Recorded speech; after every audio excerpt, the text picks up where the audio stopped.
Want to grow better cannabis and keep more money in your pocket? Then you're going to love this simple lighting tip.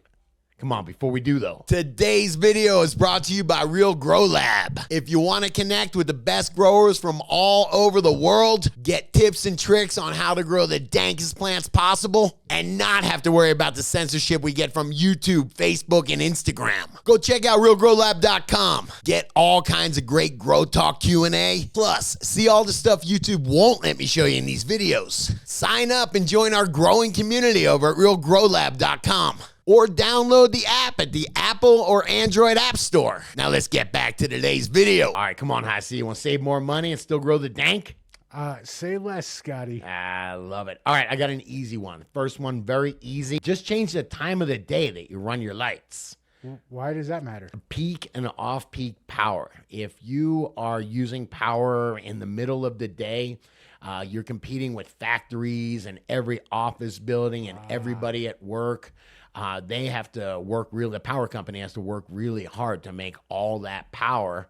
And when you have to work really hard for something, you charge more, right? So they charge more during the day than they do at night? Like triple. Triple? Yeah, like Holy triple. cow. I think it's 28 cents per kilowatt hour during the day. You know, if you're whatever, between two, I think it's in between like 12 and 4, something like that. When everybody's at work and there's peak power consumption. Okay. Once everybody goes home, I think it's like 8 cents. The difference between 28 cents and 8 cents. Oh, wow. So you're paying 8 cents per kilowatt hour versus 28 cents. Yes. So even if your lights can come on at 5 in the afternoon, and they go from 5 in the afternoon till 5 in the morning or till whenever, hopefully it still gives you some time to get in there off peak and save a bunch of money on. I'm not talking a little bit. I'm talking 70%. Okay, so running my lights during off-peak hours, Yes. it's going to save me on my electricity bill just for the lights, but my brain is naturally ticking. It's probably going to also help save electricity costs in other areas as well. Well, what do lights do? Lights Create heat. Yeah, they create heat. And then what do you have to do? You have to get rid of that heat, which usually you'll use an air conditioner. Air conditioners are power hogs. You want to talk about the lights taking a lot of power? You run an air conditioner all day long, you are going to get a huge electric bill, man. Well, and I'm thinking if I'm running my lights at night, probably have to use even less air conditioning than I would during the day if I got the lights plus the day heat going. Yeah, they call it ambient heat. My old man was an AC repairman. Okay. The ultimate set of tools. Now, they call it ambient heat. It's the heat load. So if you've got a whole bunch of ambient heat, you've got to get rid of your air conditioner. Air conditioner has to work harder.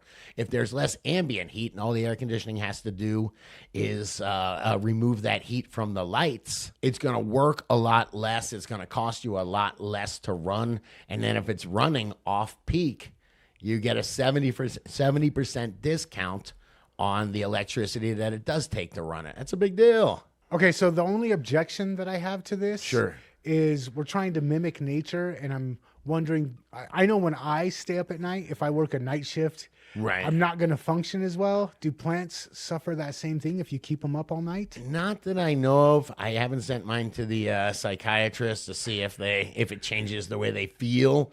But no, the plants don't know if it's day or night, or at least in my grow room, they don't.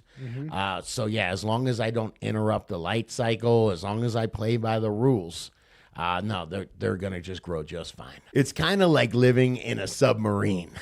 Oh my gosh. See, I think I would just go crazy living in a submarine. Yeah, it works for 90 days, right? Don't they have like the same life cycle or work cycle where they go down for a couple months, come back up and get their bearings? What do I know, man? All right. Okay, so we're speaking of air conditioning. Sure. And I know that last year you got a new air conditioning unit for your house. Yep. That was pretty expensive. And so I'm thinking there's probably additional long-term savings by not running your air conditioner all day during peak hours, during that high ambient heat zone. Absolutely. Especially if your air conditioner has to turn off and on again. That's like the worst part for it, when it has to start the compressor. And that's the one where the energy spikes too. It takes just like a starter in an engine. It takes a bunch of extra energy for that. Okay. So if you're taking extra energy to start and stop this thing more, or just even to just run your air conditioner more, what's going to happen? You run something more, it needs to be replaced sooner, right? It's more wear and tear on it. So in the long term, you're saving money by not having to replace the unit. You would think that less wear and tear on the unit, the longer it's going to last. And I'm just thinking one last thing is if there's less ambient heat, then you could probably get away with a smaller air conditioner. You know, maybe you can get away with an 18,000 BTU instead of a 24,000 BTU. That's going to save you money. Hey, those are just my thoughts on it. If you're a night owl like me, running your lights at night makes sense. Come on, but what about you? When do you run your lights? Let me know in the comments. Come on, if you like this video, hit that like button, hit that subscribe button. Share this video with another grower you know. Come on, and check out the other couple of videos YouTube's recommended. High C is sure you're going to dig them.